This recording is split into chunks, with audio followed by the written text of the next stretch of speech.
IT ಅಧಿಕಾರಿಗಳ ಮುಂದೆ shoot ಮಾಡಿಕೊಂಡಿದ್ದಾರೆ ಸಿಜೆ ರಾಯ್. ಐಟಿ ಪರಿಶೀಲನೆ ನಡೆಸುವಾಗಲೇ ಗನ್ನಿಂದ ಫೈರ್ ಮಾಡಿಕೊಂಡಿದ್ದಾರಂತೆ.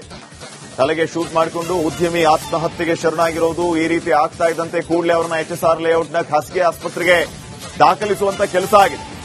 ಆದರೆ ಅಷ್ಟೊತ್ತಿಗೆ ಚಿಕಿತ್ಸೆ ಫಲಕಾರಿಯಾಗದೆ ಉದ್ಯಮಿ ಸಿಜೆ ರಾಯ್ ಮೃತಪಟ್ಟಿದ್ದಾರೆ.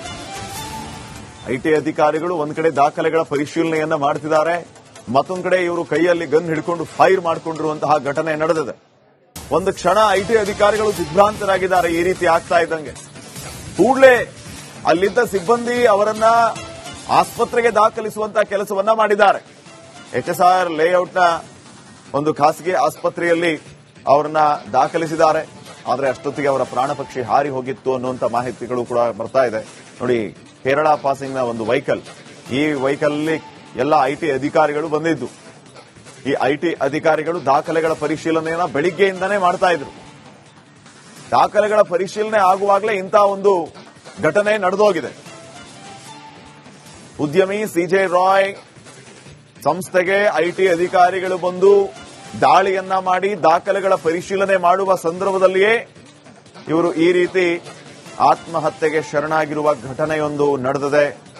ಐಟಿ ಅಧಿಕಾರಿಗಳಿದ್ದಾರೆ, ದಾಖಲೆಗಳ ಪರಿಶೀಲನೆಯನ್ನ ಮಾಡ್ತಾ ಇದ್ದಾರೆ, ಇವರನ್ನು ಪ್ರಶ್ನೆ ಮಾಡ್ತಾ ಇದ್ದಾರೆ, ಪ್ರಶ್ನೆಗೆ ಉತ್ತರ ಕೊಡುವಂತಹ ಕೆಲಸ ಆಗ್ತಾ ಇದೆ. ಮೀನ್ವೈಲ್ ಈ ರೀತಿಯ ಒಂದು ಘಟನೆ ನಡೆದೋಗಿದೆ.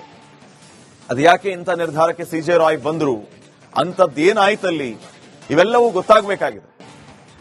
ಈ ಘಟನೆಯ ಬಗ್ಗೆ ಐಟಿ ಅಧಿಕಾರಿಗಳು ಮಾತಾಡಬೇಕಾಗಿತ್ತು. ಏನ್ ನಡೀತು ಅನ್ನುವಂತಹದ್ರ ಬಗ್ಗೆ ಸ್ಪಷ್ಟನೆ ಸಿಗಬೇಕು. ಯಾಕಂದ್ರೆ ಐಟಿ ಅಧಿಕಾರಿಗಳು ಒಳಗಡೆ ದಾಖಲೆಗಳ ಪರಿಶೀಲನೆಯನ್ನ ಮಾಡ್ತಾ ಇದ್ದಾರೆ. ಈ ಕಡೆ ಸಿಜೆ ರಾಯ್ ಅಧಿಕಾರಿಗಳ ಮುಂದೆನೇ ಈ ರೀತಿ ಶೂಟ್ ಮಾಡಿಕೊಂಡ್ರು ಅಂತಾನೂ ಹೇಳಲಾಗ್ತಾ ಇದೆ. ಹಾಗಿದ್ರೆ ನಡೆದಿದ್ದೇನು, ಇದು ಗೊತ್ತಾಗಬೇಕು. ತನಿಖೆಯ ಮೂಲಕ ಎಲ್ಲವೂ ಕೂಡ ಆಚೆ ಬರಲಿಕ್ಕಿದೆ. ಏನೇನಾಗಬಹುದು ಅನ್ನೋದು ಸದ್ಯಕ್ಕಿನ ಪ್ರಶ್ನೆ ಆಗಿದೆ.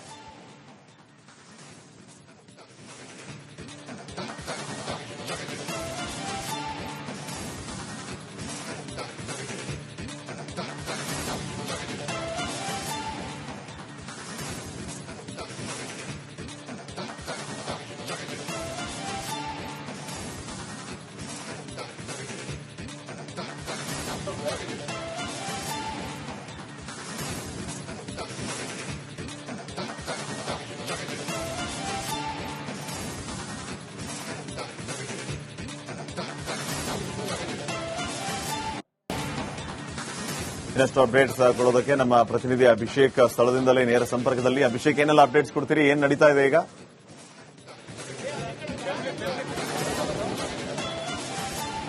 ಈಗಾಗಲೇ ನೀವು ದೃಶ್ಯಗಳಲ್ಲಿ ನೋಡ್ತಾ ಇರಬಹುದು, ಸೋಕೋ ಟೀಮ್ ಏನಿದೆ, ಆ ಸೋಕೋ ಟೀಮ್ ಈಗ ಒಳಗಡೆ ಹೋಗ್ತಾ ಇದೆ.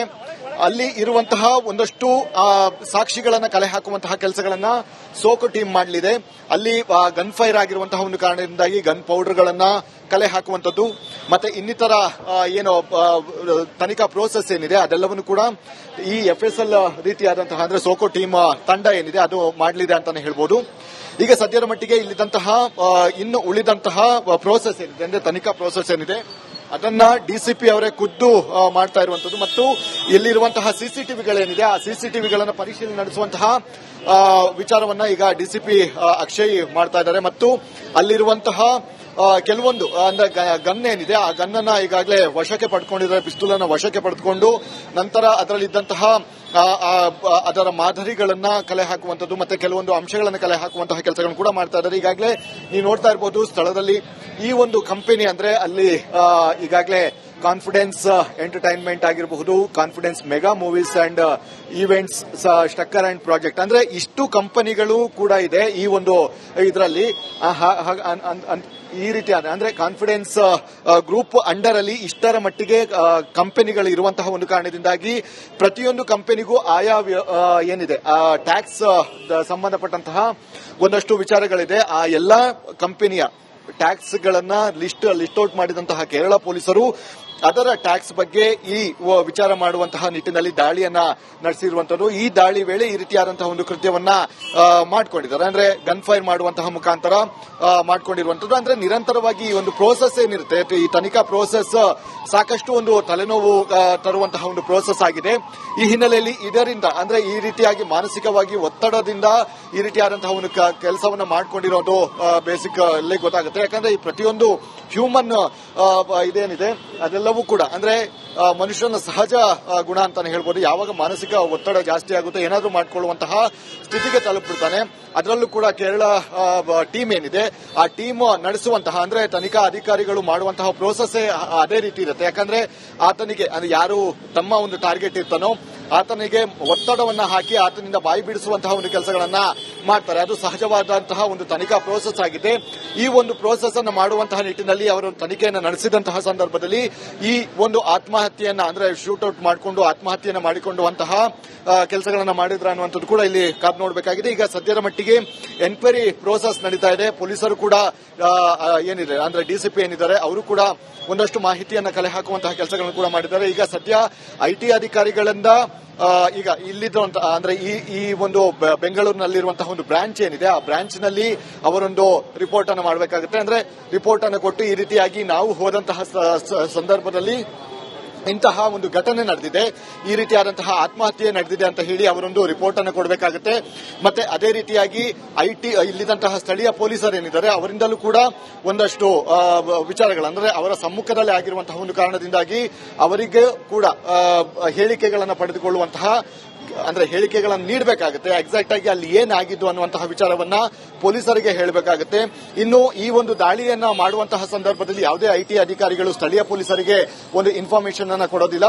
ಅವರು ಒಂದು ಸಿಆರ್ಪಿಎಫ್ ಯೋಧರನ್ನ ಕರೆತಂದು ಇಲ್ಲಿ ದಾಳಿಯನ್ನ ಮಾಡುವಂತದ್ದು. ಹೀಗಾಗಿ ಪೊಲೀಸರಿಗೂ ಕೂಡ ಐಟಿ ಅಧಿಕಾರಿಗಳು ಇಲ್ಲಿ ಈ ಸ್ಥಳದಲ್ಲಿ ದಾಳಿಯನ್ನ ನಡೆಸ್ತಾ ಇದ್ದಾರೆ ಅನ್ನುವಂತಹ ವಿಚಾರಗಳು ಅವರಿಗೂ ಕೂಡ ಗೊತ್ತಿರಲಿಲ್ಲ. ಹೀಗಾಗಿ ಈ ಘಟನೆಯ ಬಳಿಕ ಐಟಿ ಅಧಿಕಾರಿಗಳು ಬಂದಿರುವಂತದ್ದು ಮತ್ತು ಅವರ ಒಂದು ಎನ್ಕ್ವೈರಿ ಮಾಡ್ತಾ ಇರುವಂತಹ ಒಂದು ಎಲ್ಲಾ ವಿಚಾರಗಳು ಕೂಡ ಗೊತ್ತಾಗಿರುವಂತದ್ದು. ಹೀಗಾಗಿ ಸದ್ಯ ಈ ಒಂದು ಪ್ರಕರಣಕ್ಕೆ ಸಂಬಂಧಿಸಿದಂತೆ ಇಲ್ಲಿದ್ದಂತಹ ಸಿಬ್ಬಂದಿಗಳು ಮತ್ತೆ ಅವರ ಸಹ ಸಿಬ್ಬಂದಿಗಳು ಅವರಿಂದಲೂ ಮಾಹಿತಿಯನ್ನು ಕಲೆ ಹಾಕುವಂತದ್ದು ಮತ್ತು ಅವರ ಕುಟುಂಬಸ್ಥರು ಬಹುಮುಖ್ಯವಾಗಿ ಅವರ ಕುಟುಂಬಸ್ಥರಿಂದ ಮಾಹಿತಿಯನ್ನು ಕಲೆ ಹಾಕಬೇಕಾಗಿದೆ. ಯಾಕಂದ್ರೆ ಈ ರೀತಿಯಾದಂತಹ ಒಂದು ಘಟನೆಯನ್ನ ನಡೆದಂತಹ ಸಂದರ್ಭದಲ್ಲಿ ಸಹಜವಾಗಿ ಬೇರೆ ಏನಾದರೂ ವಿಚಾರಗಳಿತ್ತ ಅಥವಾ ಬೇರೆ ವೈಯಕ್ತಿಕವಾಗಿ ಏನಾದರೂ ವಿಚಾರಗಳಿತ್ತ ಅಥವಾ ಪ್ರೊಫೆಷನಲ್ಲಿ ಯಾರಾದರೂ ಟಾರ್ಚರ್ ಅನ್ನು ಕೊಡ್ತಾ ಇದ್ದಾರಾ, ಬ್ಲಾಕ್ ಮೇಲ್ ಅನ್ನು ಮಾಡ್ತಾ ಇದ್ದಾರಾ, ಈ ಆಂಗಲ್ ನಲ್ಲಿ ಕೂಡ ಅವರೊಂದು ತನಿಖೆಯನ್ನು ನಡೆಸಬೇಕಾದಂತಹ ಒಂದು ಅವಶ್ಯಕತೆ ಈಗ ಇರುವಂತಹ ಒಂದು ಕಾರಣದಿಂದಾಗಿ ಮತ್ತು ಅದೆಲ್ಲ ಒಂದು ಪ್ರಾಬ್ಲಮ್ಗಳು ಏನೇ ಇದ್ರೂ ಕೂಡ ಅದು ತಮ್ಮ ಕುಟುಂಬಸ್ಥರಿಗೂ ಕೂಡ ತಿಳಿಸುವಂತಹ ಸಾಧ್ಯತೆಗಳು ಕೂಡ ತಳ್ಳಿ ಹಾಕುವಂತಿಲ್ಲ.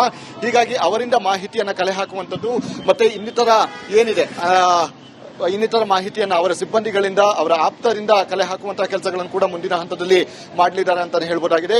ಈಗ ಸದ್ಯದ ಮಟ್ಟಿಗೆ ಅವರ ಕುಟುಂಬಸ್ಥರಿಗೆ ಈ ರೀತಿಯಾದಂತಹ ಒಂದು ಘಟನೆ ನಡೆದಿದೆ ಅಂತ ಹೇಳಿ ಅವರಿಗೆ ಇನ್ಫಾರ್ಮೇಶನ್ ಅನ್ನ ಕೊಡಲಾಗಿದೆ. ಅವರು ಕೂಡ ಆದಷ್ಟು ಬೇಗ ಘಟನಾ ಸ್ಥಳಕ್ಕೆ ಅಂದ್ರೆ ಮೃತದೇಹವನ್ನ ನೋಡೋದಕ್ಕೆ ಇನ್ನೇನು ಕೆಲವು ಗಂಟೆಗಳಲ್ಲಿ ಬರಲಿದ್ದಾರೆ ಅಂತಾನೆ ಹೇಳಬಹುದಾಗಿದೆ.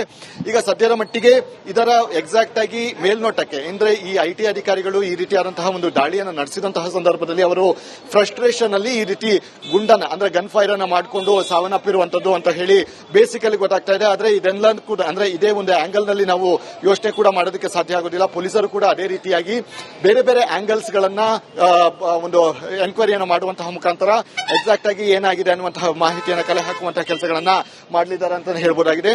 ಈಗ ಸದ್ಯ ಅವರ ಆಪ್ತರನ್ನ ಈಗ ಒಳಗಡೆ ಇದ್ದಂತಹ ಒಂದಷ್ಟು ಸಿಬ್ಬಂದಿಗಳೇನಿದ್ದಾರೆ ಆ ಸಿಬ್ಬಂದಿಗಳಿಂದ ಮಾಹಿತಿಯನ್ನು ಕಲೆ ಹಾಕುವಂತದ್ದು ಮತ್ತು ಐಟಿ ಅಧಿಕಾರಿಗಳು ಯಾವ ರೀತಿ ಅಂದ್ರೆ ಬೇರೆ ಏನಾದರೂ ಈ ಒಂದು ಟ್ಯಾಕ್ಸ್ ವಿಚಾರವನ್ನು ಬಿಟ್ಟು ಬೇರೆ ಏನಾದರೂ ವಿಚಾರಗಳು ಅವರ ಇಬ್ಬರ ನಡುವೆ ನಡೀತಾ ಅಥವಾ ಬೇರೆ ರೀತಿಯಾಗಿ ಪ್ರೊಫೆಷನಲ್ ಆಗಿ ಏನಾದರೂ ನಡೀತಾ ಅನ್ನುವಂಥದ್ದು ಕೂಡ ಇಲ್ಲಿ ಬಹುಮುಖ್ಯವಾಗಿ ಕಾದು ನೋಡಬೇಕಾಗಿದೆ. ಅಂದ್ರೆ ಅವರಿಂದ ಮಾಹಿತಿಯನ್ನು ಕಲೆ ಹಾಕುವಂತಹ ಕೆಲಸವನ್ನ ಖುದ್ದು ಡಿಸಿಪಿ ಅಕ್ಷಯ್ ಏನಿದ್ದಾರೆ ಅವರೇ ಮಾಡ್ತಾ ಇದ್ದಾರೆ ಅಂತಾನೆ ಹೇಳ್ಬೋದು.